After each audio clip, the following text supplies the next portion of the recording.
Timothy slammed the pen down on the custody waiver, signed away his sick son, and walked out of the hospital with a silver suitcase and a new fiancée's diamond flashing in his face. Behind him, machines kept his 8-year-old alive. In Annabelle's hand, her phone lit up. Contract approved $30 billion. While Timothy thought he'd upgraded to a billionaire heiress, he had just abandoned his child and accidentally handed his ex-wife the biggest sustainable housing deal in the city's history. Annabelle didn't scream. She called a crisis strategist. The woman sharks hire when they want to quietly destroy men like Timothy. Because once the world finds out he dumped his dying son and walked away from a $30 billion empire, he will come crawling back. So when the man who signed his own son away comes begging at her door, should Annabelle save him or finish him? What will he do to get it back? If you're ready to enjoy this story, click subscribe, like the video, and tell me where you're watching from. Your support helps us to bring more interesting stories like this, and you don't want to miss it. Now, let's begin. Annabelle closed her fingers tightly over the medical consent form. Her focus was not on the paper, but on her 8-year-old son, Leo, whose small chest rose and fell with the aid of a nasal cannula. The fight against pulmonary hypertension was relentless, a battle she'd been waging for 3 years, the same amount of time she'd been perfecting the Newberg proposal. She didn't need to read the divorce papers Timothy had tossed onto the bench an hour ago. She knew the contents by heart. He had waived all claims to marital assets and, crucially, to Leo's custody, effectively abandoning the child he considered a financial black hole. A financial black hole. That's how Timothy had categorized their life for the last 36 months. He had seen their cramped, downsized apartment, the ceaseless stream of bills, and Anna's exhausted eyes. But he had never seen the vision powering her. Timothy, the corporate analyst, always demanded tangible, immediate results. Stop chasing those tree-hugging blueprints, Anna. He'd sneered a month ago, the night he'd moved his first box of designer watches into Serena's penthouse. Go get a real job. We can't afford to be virtuous. We can barely afford to keep Leo alive. He hadn't been wrong about the strain, but he had catastrophically misjudged the project's imminent success. She remembered staring at his retreating back that evening, the bitter irony settling deep in her bones. He had wanted her to quit just days before the $30 billion final bid was due. Now, with the confirmation email, a beacon of impossible victory in the palm of her hand, Annabelle did not cry. She did not celebrate. She looked at the signed waiver, then at the news of her generational wealth, and felt a cold, surgical calm. Timothy Wood had made his choice. Now, she would make hers. Her first call was not to an accountant, but to an old professor at her alma mater. "I need a strategist," Annabelle whispered into the phone, her voice raspy from lack of sleep. Someone ruthless, quiet, and utterly effective in corporate crisis management. The professor gave her one name, Evelyn Shaw. Evelyn's office, housed in a discreet but imposing tower downtown, was minimalist and sharp. Evelyn herself, the woman in the impeccable dark suit, matched the decor. She listened to Anna's summarized story with an expressionless professionalism that was unnerving. "So, to clarify, you signed a no-fault, no-asset divorce, ceding everything to Mr. Wood's perceived benefit minutes after winning a contract that fundamentally changes your financial and political standing?" Evelyn asked, tapping a pen against the signed custody waiver. The divorce was finalized that afternoon. The contract confirmation was at 11:58 a. Anna corrected, dropping the figure. "The Newberg Urban Renewal Project, $30 billion. Evelyn Shaw's demeanor didn't just shift, it shattered. Her eyes, formerly glacial, widened with professional hunger. She looked at the waiver again, a slow, predatory smile spreading across her lips. "Mr. Wood thought he was cutting dead weight to secure a fortune," Evelyn purred, tapping the custody papers. "He just signed over his claim to a fortune while confirming his abandonment of his sick son. We have to move fast, Annabelle, and we need to be ruthless. First, we secure Leo's future with the best care money can buy. Then, we let the world know who you are, but Timothy must hear it from someone else. What strategic move will Annabelle and Evelyn make first to secure the $30 billion deal and shield Leo from Timothy's inevitable return? If you were in her position, what will you do? 6 weeks. In the ruthless timeline of high finance and corporate maneuvering, it was barely a flicker. For Annabelle Wood, It was the necessary duration to dismantle her old life and build a fortress around her new one. Under Evelyn Shaw's chillingly efficient guidance, Solstice Designs was less a firm and more a state-of-the-art war room. Evelyn's first mandate had been absolute: security for Leo. Using the initial influx of capital, Annabelle quietly relocated her son to the Aurora Heights Medical Sanctuary, an elite facility where his pulmonary hypertension could be managed by specialized, dedicated staff. It was a place of luxury, silence, and medical certainty, and critically, a place Timothy knew nothing about. Next, the contract. The announcement of the $30 billion Newburgh Urban Renewal Project was handled with surgical precision. It appeared not in the flashy columns of society gossip which Timothy read religiously, but in the dry, authoritative pages of Infrastructure Review and the Political Ledger. Annabelle was featured as the visionary architect, the CEO of Solstice Designs, pioneering sustainable urban development. She was hailed, professionally, as a titan. But the news remained confined to the altitude where Timothy was still desperately trying to fly. Meanwhile, Timothy was basking in the golden glow of his second chance. He and Serena were living a perpetual, sun-drenched holiday aboard the Vance yacht, clad in crisp designer linens. He had traded cramped hospital parking lots for infinity pools and the constant fear of medical debt for the immediate, intoxicating promise of generational wealth. When old colleagues, those who were not yet privy to the high-level business news, occasionally reached out, Timothy's contempt for his past life was palpable. "Annabelle?" he'd say with a dismissive chuckle into his expensive new phone. "She's fine. Still playing around with those blueprints. A tragic waste of talent, really." Completely obsessed with the child's illness and no concept of real money. He reveled in the pity, believing he had successfully spun the narrative of the pragmatic man escaping a financially reckless spouse. But the facade of his new life began to show hairline cracks. Relying entirely on Serena's dwindling network, Timothy began his high-stakes fishing expedition for a top-tier finance role. He secured an interview for a VP position on an infrastructure project, a major role he completely exaggerated his qualifications for, claiming he had managed his ex-wife's modest firm until he had to cut the dead weight. At a low-key social mixer hosted by the Vance family, Timothy was introduced to Mr. Silas Croft, an elderly, cynical family lawyer. Timothy, full of wine and false confidence, tried to impress Croft by referencing his connection to the city's contracting landscape. Croft's eyes narrowed, studying Timothy not with awe, but with cold, calculating scrutiny.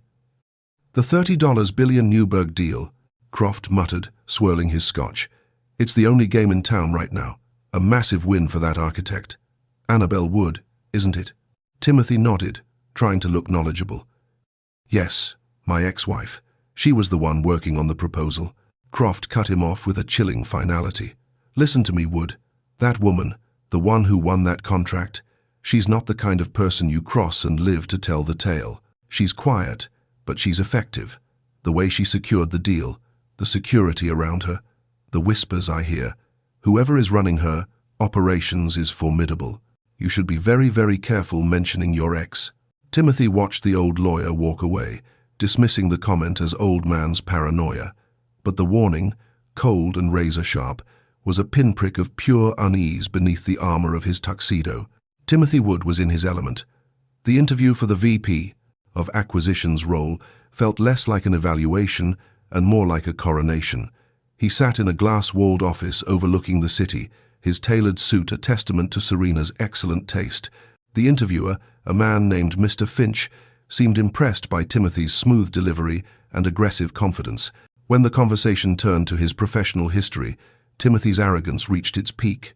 He minimized Solstice Designs, painting Annabelle's firm as a naive, failing boutique that he had tolerated. "I was essentially the operating manager for my ex-wife's modest outfit," he lied, leaning back casually. But the firm was too focused on unrealistic, unprofitable concepts. Sustainable urban housing, they called it. After years of dealing with those financial headaches, and given my wife's personal situation, I had to cut the dead weight to seek a viable, rewarding career. He finished with a practiced sigh, implying immense corporate responsibility and sacrifice. He was convincing, mostly because he had successfully convinced himself. The mention of Annabelle, always tinged with pity, served to highlight his own pragmatic superiority. That evening, however, the sheen of the Vance world began to dull. Timothy was at a private dinner with Serena and her father, Mr. Alistair Vance, in the family's opulent penthouse. The crystal and silver were perfect, but the atmosphere was tight, brittle. Mr. Vance, usually a booming patriarch, looked like a man drowning in a silk suit. Timothy listened as Mr. Vance excused himself to take a call in the adjacent library. The walls were thick, but the fear in the old man's voice carried clearly. "Liquidity is critical, James. I need those short-term bond sales to clear by Monday, or the collateral on the harborfront properties is worthless. The market is spooked. This $30 billion Newburgh development announcement has frozen every investor on the fence, waiting to see where the capital flows." Timothy froze, a spoonful of caviar halfway to his mouth. Harborfront properties. Those were the foundation of the Vance empire, the source of Serena's supposed untouchable wealth. Liquidity issues? Bailout? Timothy suddenly understood Silas Croft's chilling warning. The generational wealth he had married into wasn't a vault. It was a highly leveraged house of cards that a single economic tremor could topple. His golden ticket was, perhaps, tarnished, or worse, insolvent. He needed the V.P. job, and he needed it now. Unbeknownst to Timothy, Evelyn Shaw had made her move. She understood that in this elite world, the narrative precedes reality. A carefully sourced piece had appeared in a trade journal, buried just deep enough to avoid social media, detailing the Solstice Designs contract win. Crucially, the final paragraph noted the visionary founder, Annabelle Wood, had recently finalized her divorce from Timothy Wood, a finance analyst, citing the divorce documents, which confirmed Timothy's willing surrender of his parental and financial duties to his sick son. The article did not judge, it simply recorded the facts, ensuring every finance executive would know what Timothy had willingly walked away from. Timothy, oblivious to the circulating truth about his abandonment, retreated to his study to review contacts for his upcoming job interview. As he scrolled, his phone flashed a notification from a political news aggregator. The governor's office just released the final guest list for the annual infrastructure gala. His heart hammered. Serena was listed. And there, beside a prominent politician, was the name of Mr. Finch, the V.P. interviewer. Timothy had just been informed that his final, high-stakes interview would take place at the gala itself. This wasn't just a party, it was a battleground. He realized he had one night, one glittering, public night, to secure his future before the entire Vance Foundation crumbled beneath his feet. He had to shine. The stage is set for a public confrontation. Will Timothy secure his position before the Vance family secret is exposed? And what role will Annabelle play at the governor's gala? Subscribe now and drop your comment. The invitation arrived in a sealed, heavy cream envelope, delivered by a dedicated government courier. It wasn't a mere RSVP. It was the official request for Annabelle Wood, CEO of Solstice Designs, to deliver the keynote address at the governor's infrastructure gala. This was the final, devastating piece of Evelyn Shaw's strategic masterpiece, the public showcase. Annabelle laid the embossed card next to her meticulously organized speech notes. She glanced up at Evelyn, who was scrolling through the digital attendee list, a quiet, almost surgical smile on her face. "Timothy and Serena are confirmed," Evelyn stated, "not as an observation, but as confirmation of a target location." "Good," Annabelle replied, a detached calm settling over her. "I want to be professional, dignified. This is about Solstice, not revenge." Evelyn leaned back, folding her hands neatly. "And that's exactly where we differ, Annabelle. You insist on seeing this as a speech. I see this as the definitive statement on his abandonment. Timothy's entire narrative that you were the financially unstable liability who couldn't handle her son's illness was constructed to elevate him into the Vance family." Evelyn's eyes were cold. "We will leverage the dramatic irony he so expertly created. When you walk onto that stage, the entire room will instantly understand that the man they were about to hire just left the most valuable person in the city for a collapsing inheritance." Annabelle conceded with a reluctant nod. Evelyn was right. Dignity alone wouldn't correct the record. Powerful public context would. Later that afternoon, Annabelle drove to the Aurora Heights Medical Sanctuary, She stepped away from the world of $30 billion contracts and into Leo's quiet, sunlit room. Her son, his breathing steady and strong, was sitting up, assembling a complex Lego structure. The nasal cannula was gone, replaced by the occasional use of a discreet oxygen machine. Seeing him, truly seeing his progress, was the only currency that mattered. The contract wasn't a weapon against Timothy. It was the shield that had brought Leo specialized care and stability. She hadn't chased status. She had chased purpose, the purpose of saving her child. "I'm going to a very fancy party tomorrow, Leo," she whispered, stroking his hair. "I'm going to talk about the buildings we're going to build. The future." "Build a playground too," Leo mumbled sleepily, already drifting off. "A beautiful one," she promised. That evening, Annabelle and Evelyn met a stylist. Annabelle, who lived in practical fabrics and the dark, authoritative colors of her architect's uniform, was hesitant. Evelyn insisted. "This isn't about fashion, Annabelle. This is about power projection." She held up a dress, a deep sapphire velvet gown that clung to her strength, structured and powerful, yet breathtakingly elegant. It was the visual realization of the woman in the suit, now commanding the room. Annabelle looked in the mirror and saw not the exhausted mother Timothy had abandoned, but the formidable CEO he had foolishly discounted. As Annabelle ran through the final draft of her speech, a focused, integrity-driven address designed to sound professional, while subtly skewering the greed of corporate deal-makers, Evelyn's private line began to buzz incessantly. She answered it in the next room, her voice a clipped command. She returned minutes later, her face taut. "A slight change in plans, Annabelle. The organizing committee just moved your keynote. You are now speaking in the absolute prime spot, right before the governor's main toast. They call it the power slot." Annabelle simply raised an eyebrow. "More attention for Solstice. Good. Wait," Evelyn said, holding up a hand. "There's more. An unannounced guest just arrived at the venue early. They're demanding immediate access to the governor's aide. The name is Alistair Vance, and according to my source on the committee, he looks panicked and he's carrying a stack of financial files." The governor's infrastructure gala glittered with a suffocating, expensive glamour. Timothy and Serena arrived, a meticulously curated picture of success. Serena, radiant in a pearl-white gown, clung to Timothy's arm, emphasizing their status as the city's newest it couple. Timothy, in his perfectly tailored tuxedo, felt the high-pressure excitement coursing through him. This was the night he secured his future. He quickly scanned the room, locating Mr. Finch, the VP interviewer, near a cluster of political donors. Timothy subtly positioned himself nearby, ready to engage. But as he worked the room, he encountered strange friction. Several influential finance figures offered curt nods instead of handshakes, their eyes holding a peculiar mixture of pity and knowing calculation. The circulating article, quiet as it was, had done its damage. Ignoring the pinpricks of unease, Timothy found his mark. He smoothly navigated to Mr. Finch, launching into his practiced narrative. He needed to discredit Annabelle before anyone could connect her recent success to his former life. "It's a demanding field, Mr. Finch," Timothy said, lowering his voice conspiratorially.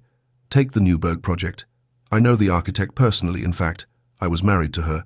A very talented woman, Annabelle Wood, but ultimately, she lacked the financial grounding to execute such a massive project.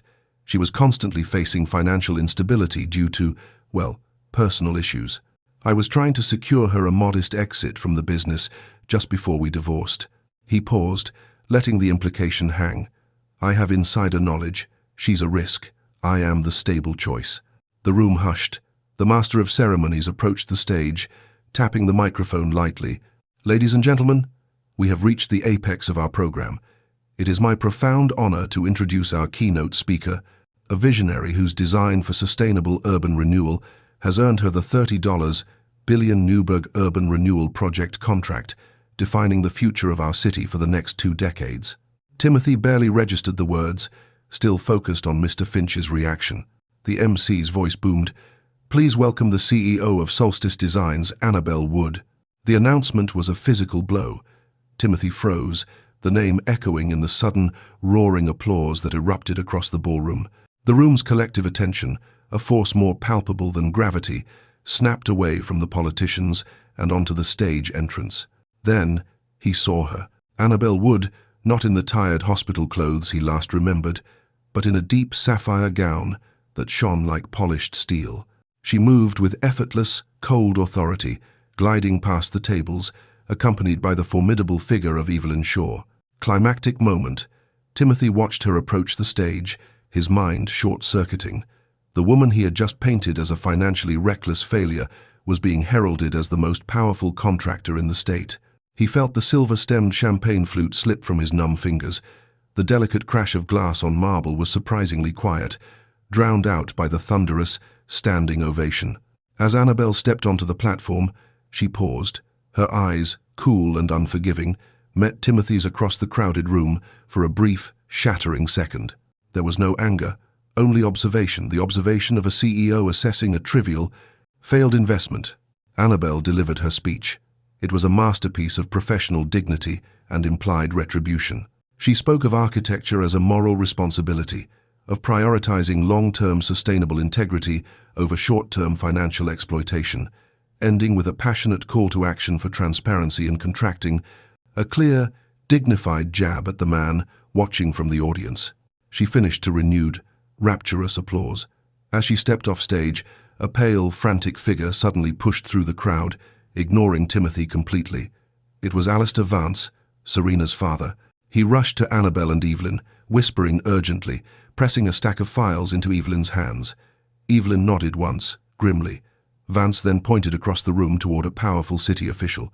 The official turned, his gaze sweeping over Timothy before settling on him with an expression of cold disgust, his hand hovering over his phone.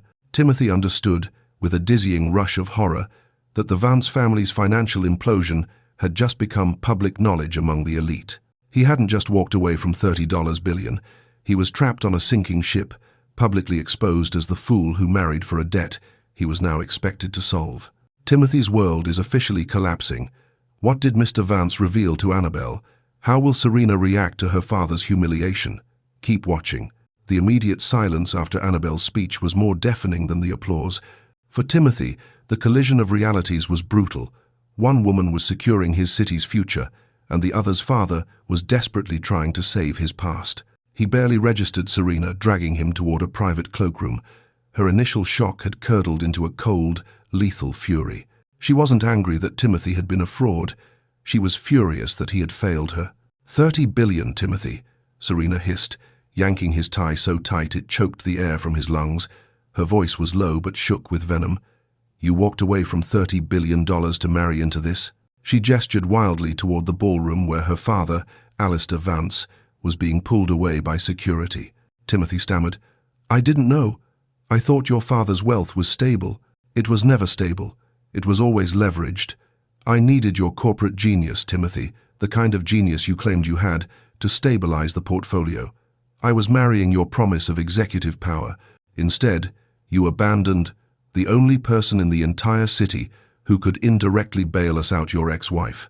You are not a rising star, Timothy. You're a liability who traded a fortune for a filing cabinet of my father's debt. Serena's realization was the final nail in his coffin. He hadn't just lost his family, he had lost his prestige, and his golden ticket was a counterfeit. Just then, Mr. Finch, the VP interviewer, appeared at the door. He didn't offer a handshake. He simply held up his phone, showing Timothy a cancelled appointment screen. Our role requires absolute discretion and integrity, Mr. Wood, Finch said, his tone clipped and professional. I have seen the public records regarding your divorce and the abandonment of your sick son, juxtaposed with the size of the asset you discarded. We do not hire men who discard their children and their primary assets the way you did. Integrity matters. Your interview is permanently cancelled. Finch vanished, leaving Timothy reeling. Meanwhile, Annabel was in a quiet side office with Evelyn and the frantic Mr. Vance. Alistair Vance, the man who had dismissed Annabel's tree-hugging blueprints for years, was now groveling. The files confirmed the full extent of the Vance debt. The irony was almost poetic. Alistair Vance owned a significant materials manufacturing division now facing collapse. He was hoping Annabel's $30 billion contract, which required a massive, long-term supply chain of sustainable materials, might indirectly throw a lifeline to his failing sector. Annabel listened, calm and professional. She gave nothing away, simply handing the files back to Evelyn for review. She understood now that Timothy's desperate escape had led him directly into a trap set by the very instability he sought to avoid. Before leaving the gala, Annabelle was pulled aside for a quick press soundbite. She kept her answer short, dignified, and devastating. "My divorce and my son's health are private matters," she stated, looking directly into the lens. "My focus, and the focus of Solstice Designs, is solely on delivering the Newburgh project with the utmost integrity for the public good." It was a perfect line, drawing a dignified shield around Leo while subtly reinforcing Timothy's lack of integrity and his self-serving abandonment. Timothy's downfall was swift. Hours later, he was unceremoniously evicted from the Vance mansion by Serena's stone-faced guards. He stood alone on the curb in the pre-dawn light, clutching the same silver suitcase he had left Annabelle with 6 weeks prior. He had nowhere to go. Desperate, he sought salvation in the only place he thought might offer him a crumb of mercy: Solstice Designs. He called a former junior colleague he barely knew, begging for a contact number, a job lead, anything. The phone clicked, and the voice on the other end was not the former colleague, but the smooth, chilling alto of Evelyn Shaw. "Mr. Wood," Evelyn's voice was like ice, "any further contact with Annabelle or her employees will be considered corporate harassment. We have your surrender papers. We have your abandonment on public record. We own the future of this city. You are a footnote." 6 months later, the city's landscape had been irrevocably altered. Solstice Designs was no longer a boutique firm. It was a booming, $30 billion enterprise, its headquarters expanding across 2 floors of a downtown tower. Evelyn Shaw was officially Annabelle's business partner, running the firm's defense and strategic operations with a cold, protective efficiency. Annabelle herself was thriving. The money had secured the most essential thing: Leo.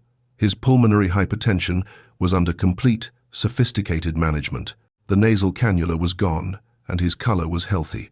They lived in a gorgeous, purpose-built home designed by Annabelle herself, a sun-drenched sanctuary near Leo's facility, a place built on the very principles Timothy had mocked. Annabelle had traded fear for foundation, and the cost was immeasurable. Meanwhile, Timothy Wood was a ghost in the city's elite finance world. The Vances had successfully contained their implosion, but Timothy had been their most visible piece of collateral damage. Blacklisted by every major banking house and investment firm that valued reputation, he scraped by with odd, low-level jobs: contract review for boutique accounting firms, financial modeling for third-tier logistics companies. He was too bitter to be humbled, consuming himself with the realization of the fortune and the formidable woman he had abandoned. The descent was complete when he saw Serena's new profile in a society column. She was photographed on a different yacht, this time smiling radiantly alongside a younger, immensely wealthy tech entrepreneur. Timothy, the supposed corporate genius, was instantly forgotten. Desperate and fueled by a misplaced sense of fatherly rights, Timothy's resentment coalesced into action. He found Leo's old pediatrician, Dr.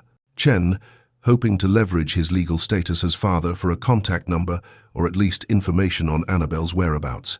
"I'm deeply concerned about my son's well-being, Doctor," Timothy tried, using his most practiced, sincere voice.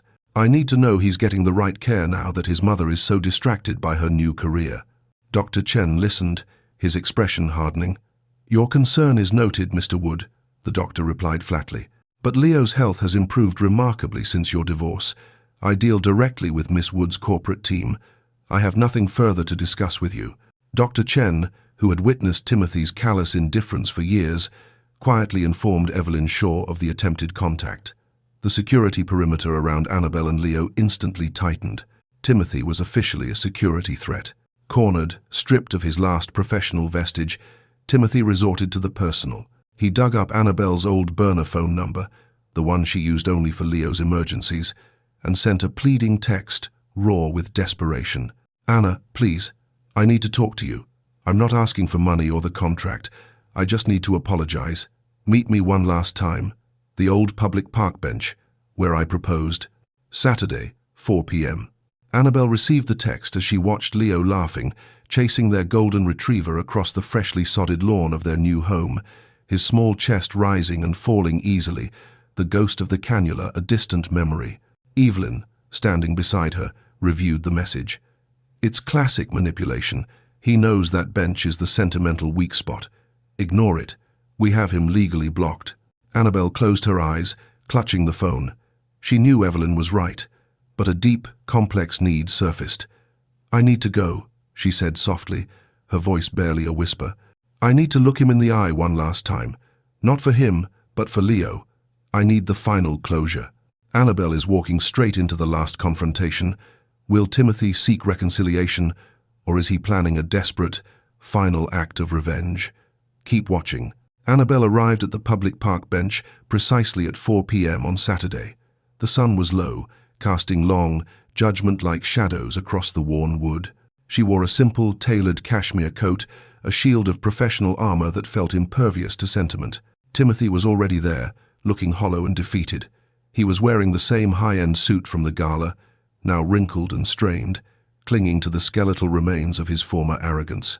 He was an echo of the man who had proposed here 15 years prior. Only now, he carried the knowledge of his ruin instead of a ring box. Annabelle approached, but did not sit. She remained standing, forcing Timothy to look up at her.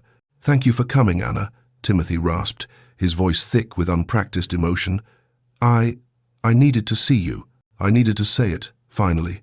He ran a hand through his disheveled hair. I failed you. I was blind, selfish, and cowardly. I let fear define me, and I measured love in financial terms. I saw Leo as a liability, and I treated you like a sunk cost. He buried his face in his hands, genuine tears finally coming, perhaps tears of self-pity, perhaps regret. I lost everything. I lost my career, my home, my status. I know I don't deserve it, but I need to see Leo. I truly love him, Anna. Please, can I just be a part of his life again? Annabelle listened to the entire confession, her face a mask of cold authority.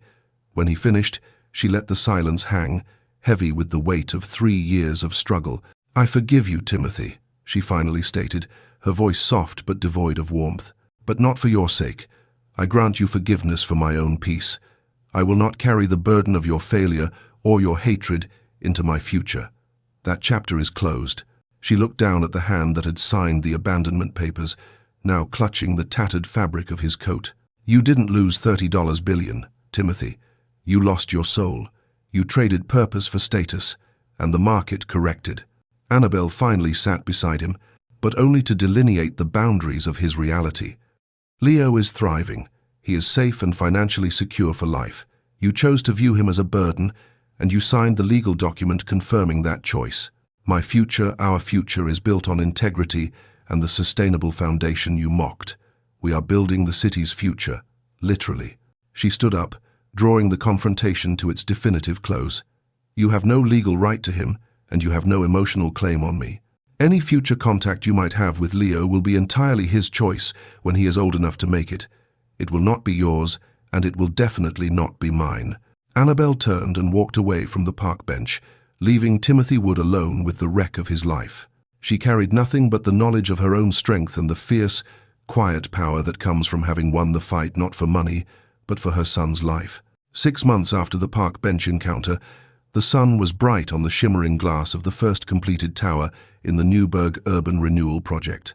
Annabelle, CEO and architect, stood on the newly paved plaza, scissors in hand. She was flanked by Evelyn Shaw, her formidable partner, and the smiling governor. Beside her stood Leo, now 9 years old, healthy and vibrant. He laughed as he pulled on the ceremonial ribbon, cutting it with his mother. The applause was deafening, the cheers for the visionary CEO who had rebuilt a neighborhood and restored faith in the city's future.